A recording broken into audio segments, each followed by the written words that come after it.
What's up, fight fans? Ryan Thomas back here on the Thomas Take Sports Podcast.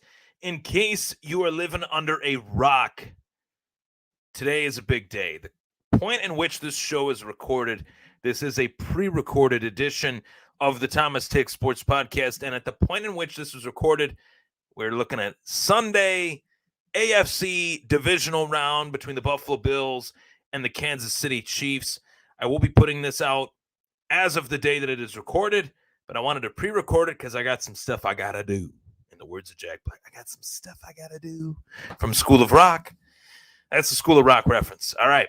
So I put out a lot of content on the Buffalo Bills. Of course, you guys know me as a Buffalo Bills content creator, which you also know me as is a combat sports content creator, a combat sports podcaster, if you will, on the Thomas Take Sports Podcast. And each and every time there is a massive UFC event, pre and post, I like to cover it. I didn't get the chance to pre this event. I've had a lot of stuff going on. My schedule's pretty tight lately. But I wanted to hop on here in the aftermath of UFC 270, which took place last night. Francis Ngannou, Gane. Could Gane unify the UFC heavyweight championship, or could Francis Ngannou defend his UFC heavyweight title as a lineal UFC heavyweight champion? As well, Brandon Moreno and Davison Figueiredo, they fought for the third time last night. And what went down, breaking it down, where do I see this event in terms of the aftermath of this event? What is the aftermath of this event? So that's what I will discuss on this show. If you guys that are Buffalo Bills fans out there want to tune into my other content that I put out in regards to this week's AFC divisional round, of course, you can do that by checking out my YouTube channel, the Thomas Take Sports Podcast. Don't just check it out, folks. Subscribe as well. Follow me on Facebook, the Thomas Take Sports Podcast. My social media is right here on the bottom ticker. Fire away some comments. Follow me on Twitter and Instagram at Ryan Thomas Take. YouTube and Facebook, of course, I just plugged the Thomas Take Sports Podcast. That's where you can find any content with yours truly behind the mic. So let's get right into the quote-unquote aftermath of UFC 270 as Francis Ngannou and Gane fought in the main event, and Davison Figueiredo looked to take away the title from Brandon Moreno. And let's go into Moreno and Figgy. That's what I call Figueiredo. I'm terrible with spelling. Didn't want to pull the old copy and paste. I like to throw the nicknames out there. Figgy is a solid nickname for Davison Figueiredo, and that's why I got it on the tracker. So, yeah. Brandon Moreno, Davison Figueiredo, part 3. And listen, this was a rivalry. Okay, this was a rivalry that nobody saw coming. This was a rivalry that when they fought for the first time, it was largely believed that Figueiredo was just going to run right through Moreno. I think that was the consensus at that time. Moreno stood his ground, to say the least, in that first fight, en route to a draw, which I thought Moreno won that fight. Very close, though. Second fight, Moreno definitely wins that one. He beats Figueiredo in the second round via submission. As if there would be any more reason to have controversy within this trilogy, it's right here in the trilogy fight last night with the judges announcing a new UFC flyweight champion, Davison Figueiredo, getting the win over Brandon Moreno. And look, judging this sport has to be a tough job. I give anyone credit that does such. But I won't give them credit if they're not good at their job. I won't give anybody credit if they're not good at their job, whether they're trying or not. If you're just simply not good at your job, I mean, how can anybody give you credit? These judges got this one wrong, and I'll tell you why. Over the course of the fight, yeah, it was a close fight. I'm not going to call this one a robbery by any stretch of the imagination. It was a very close fight. Both guys showed their acumen. I mean, both guys are so dynamic in their own ways. Moreno is so much better than he was even 2 fights ago in the first fight with Figgy. Figgy is even better than he was, in the second fight with Moreno. They've both improved tremendously over the course of this trilogy, and you can tell that both guys are on their P's and Q's for one another, because both guys have spent the better part of the last, year and a half, 2 years training for one another. So going into this one, I knew that this one was going to be tough. I knew that this one was going to be tough for both guys. I knew that both of these guys would bring it, so to speak. It's just a simple fact that these judges, they understand their role. They know their role. They know their place, that they have to cover this fight and judge this fight in a methodical way based on the rule set. Striking, grappling, aggression, and octagon control. That's what the rule book says. Who landed the most strikes? Who had the aggression? And who maintained octagon control? And by the numbers of UFC 270 between Brandon Moreno and Davison Figueiredo, I want to know what the by the numbers look like. And I think we need to take a gander at that. And as a matter of fact, I am taking a gander at that as we speak on the show. So I wanted to pull these up. Davison Figueiredo did have something that Brandon Moreno didn't have. Not once, not twice, but 3 times. It's not just a simple fact this is the third fight between both gentlemen, but Figueiredo had 3, count them, 3 knockdowns in this fight. In terms of total strikes, Moreno landed 106 out of 260, which is 40%. Figueiredo landed 95 out of 178, which is 53%. So Moreno was far more aggressive. He threw almost 100 more strikes than that of Figueiredo. Figueiredo did land punches that led to 3 knockdowns, but Moreno was never close to being knocked out. He just got knocked down. Recovered very well. But a facet of the sport of mixed martial arts in terms of how it is judged and how I find it very interesting is a simple fact that takedown attempts, or takedowns as a category in and of itself, Davison Figueiredo landed 2 takedowns in this fight. They were crucial takedowns, no doubt about it. But that was 2 out of 11 takedowns. I feel if you shoot for a takedown and you don't get it, that's one thing. If you shoot for 11 takedowns and only land 18.2% of your takedowns, you should, maybe you shouldn't get docked for that, but it should be held in some regard. It should be posted by the judges in terms of how they rack their brain on how they should score that round. Moreno was 1 for 2. He wasn't really looking to wrestle in this one, and no one expected him to for this fight. But it just bears the question: if you shoot for 11 takedowns and you only land 2 of them, you only achieve 2 of them, something's not right there, and I think that needed to be held into higher regard than what it was.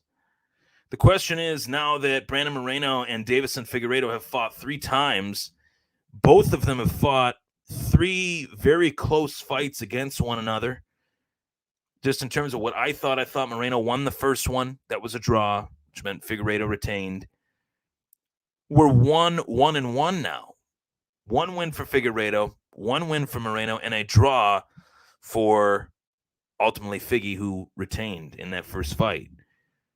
So yes, the question now that I have already somewhat hinted towards is whether or not Brandon Moreno and Davison Figueiredo are going to fight again for a 4th time. Should they? Do they have to? Is that a worthy thought? 100%. These 2 gentlemen need to fight maybe not even 4 times, maybe even 5 times. It's good for the sport. It's great for the UFC flyweight division, and it's great for both Moreno and Figueiredo to have this rivalry that I said from the top, from the jump, nobody saw this coming. I didn't see it coming. I follow and watch the sport as closely as anyone, and I didn't see this rivalry becoming a rivalry in the ways that it has. This is one of the best rivalries in mixed martial arts history. This is one of the most technical rivalries in terms of how these fighters match up against one another that I have ever seen. And it's for a strap within a division that many people claimed was dead to rights when Henry Cejudo won the UFC flyweight championship on Demetrius Johnson a few years back. And Henry Cejudo played a crucial part, no doubt about it, in Deiveson Figueiredo's victory and how Figgy wanted to approach the fight, change his approach to the fight. That has to be thrown out there as well. Brandon Moreno, I'm gutted for him because I feel like he showed the heart of a true Mexican warrior. Julio Cesar Chavez, Canelo Alvarez, Brandon Moreno. Those are three Mexican badasses that step into the octagon or the boxing ring. And Moreno is just carrying on that lineage and that heritage so proudly within the sport of mixed martial arts. A great ambassador for not just Mexico, but for Mexican fighting, Mexican fighters. I love the man. I love the guy. He's a great, great ambassador for this sport. And I was gutted for him that he lost that fight last night because I don't think he lost it. I think it was a very close fight, but I did have Moreno landing more significant shots and significant moments within the fight. And there you have it. Figgy, new champ again, the first two-time men's flyweight champion in UFC history. So that's notable. Whether he lost his belt or not, the fact that he got it back, that's pretty notable. And credit to him because it was a great, great fight. What is next for each fighter? I think it has to be part 4 for both Moreno and Figueiredo. We need part 4. Now on to the main event of the evening. Ryan Thomas here once again on the Thomas Take Sports Podcast, this time for the UFC 270 post-fight reaction video podcast. If you're tuning in on YouTube, subscribe. If you're tuning in on Facebook, like the page. If you're tuning in on Apple Podcasts, Spotify, and Google Podcasts, I greatly appreciate the love and support from the audio listeners out there because, yes, this is a podcast, and that's how these things got started. Now we're in this visual digital age where these things are growing rapidly. These things meaning podcasts in general. I started this show back in 2015, and I've had a lot of awesome guests over the course of the last 5-6 years and plenty more to come. So with that being said, Ngannou versus Gane. Francis Ngannou. Going into this fight, if you were to tell me going into this fight that Francis Ngannou would win this one by showing his wrestling ability, by showing his Brazilian Jiu-Jitsu defense and or offense, I would have said you were out of your damn mind. I would have said there's no way this fight turns into a grappling exchange, but it did. And it did for quite a few reasons. But it did en route to Francis Ngannou winning this fight via unanimous decision, 48-47 on all three judges' scorecards. I'm pretty sure that's how it went. And going by the numbers of that fight, you would say to yourself, okay, this was a close one. Ciryl Gane is a tricky, tricky guy. But Francis got it done. He did what he needed to do to get it done. Francis, 71 of 139 total strikes, 51.1% landed. Ciryl Gane, 79 out of 107 with 73% of his strikes landed. Significant strikes, Ciryl landed 69.2% of his significant strikes, with Francis Ngannou landing 43 out of 104, which is the equivalent of 41.4%. But in the fight, the biggest dynamic within the fight is simply the takedowns. Francis Ngannou, 4 out of 5 takedowns. And Ciryl Gane tried 3 submission attempts while on his back to no avail. One was close. It was a leg lock. Francis looked like he had a hard time adjusting to it. But Francis Ngannou showed his evolution as a fighter in this fight. And I will say it was impressive in the sense that Francis Ngannou had to evolve given the opponent that he was fighting, as well as the injury that he was battling in this fight. This knee injury caught my attention, the fact that Francis had his knees wrapped. Usually guys have their knees wrapped when they're hurt or if they are grapplers. Sometimes even wrap their ankles to create, friction if they're on the bottom. Francis had his knees padded and wrapped, you could say.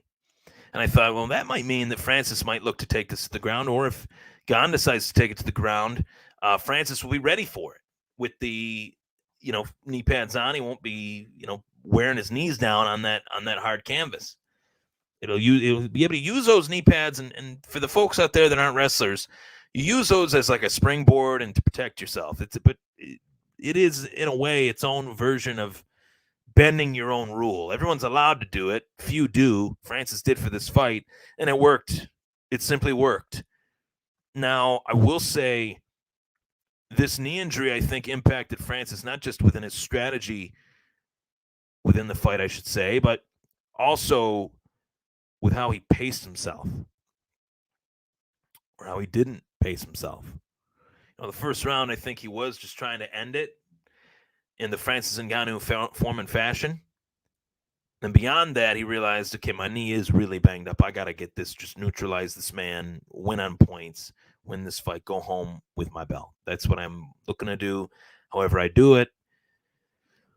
I will say it might not have been the most entertaining fight. In terms of my fanhood, wasn't exactly thrilled with the fight.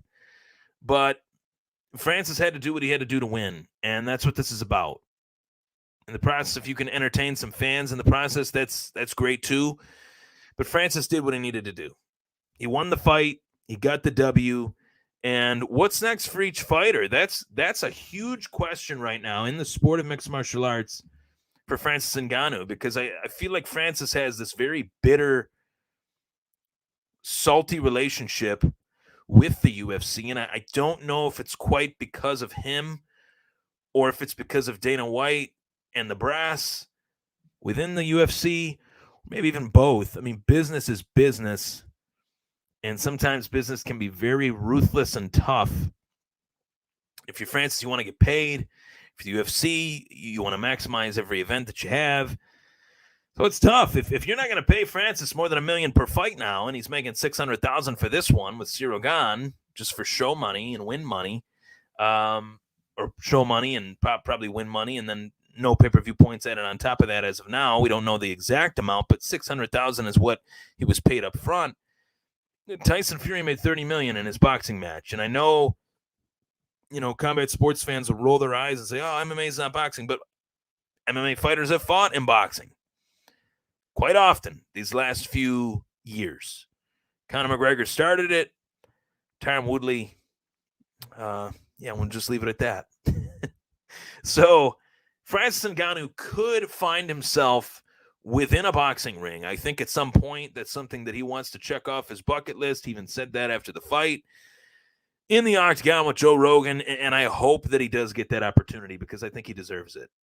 I'd like to see these guys make as much money as humanly possible before they ride off into the sunset, but we'll see what happens. He's out of UFC contract now. That was his last fight on his deal, and he's UFC heavyweight champion. I'd like to think the UFC wants to keep Francis around. It would be very bad for business if Francis went away for any period of time, changing the complexion as well as the progress within the UFC heavyweight division. Would force him to do another interim title, more likely than not, with Gane and the winner of Lewis and Tui Taivasa. And no offense, but I don't think anybody wants to see that. Ciryl Gane is not the most entertaining fighter to watch. He's pretty frustrating to watch. He doesn't exactly fight. There's a lot of sticking and moving. I understand it as well as anybody, but I can't say that it's very entertaining with a straight face. Just can't. So the UFC needs Ngannou, and just as much as Ngannou needs them, if not more. And Ngannou will have his options. I mean, he was in the Fast and Furious movie. I'm sure he's looking at all sorts of things to try to get bigger and better in terms of his bank account, making his bank account really, really great for a man that came from very humble beginnings and battled a lot of adversity en route to becoming the UFC heavyweight champ. As far as what's next for Ngannou, if he stays within the UFC, I think Derek Lewis beats Tui Taivasa. I almost said Tua Tagovailoa. Tui Taivasa. Tongue twister. I think that Francis and Derek Lewis will rematch for the title. That's something that I think the UFC would want. I think Francis would want it.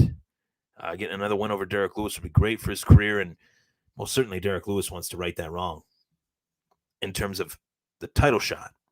And it's funny because Francis actually lost to Derek Lewis when they first fought, and that's what helped Lewis get his first title shot against Daniel Cormier. Lewis comes up short. Then along the way, Cormier loses to Stipe. Francis beats Stipe, the second fight for him. And, Francis is pretty damn good in rematches. So Derek Lewis might want to look out. There you have it. That is my recap, reaction to UFC 270. I'm Ryan Thomas. Thank you so much for tuning in to the Thomas Take Sports Podcast. You can check out all my content on YouTube, Facebook, as well as any and all audio podcasting platforms. The Thomas Take Sports Podcast is here to stay. It's not going anywhere. For all your NFL and combat sports needs, as well as fantasy football, fantasy baseball, God willing, baseball has a season this year. More to cover. Stay tuned.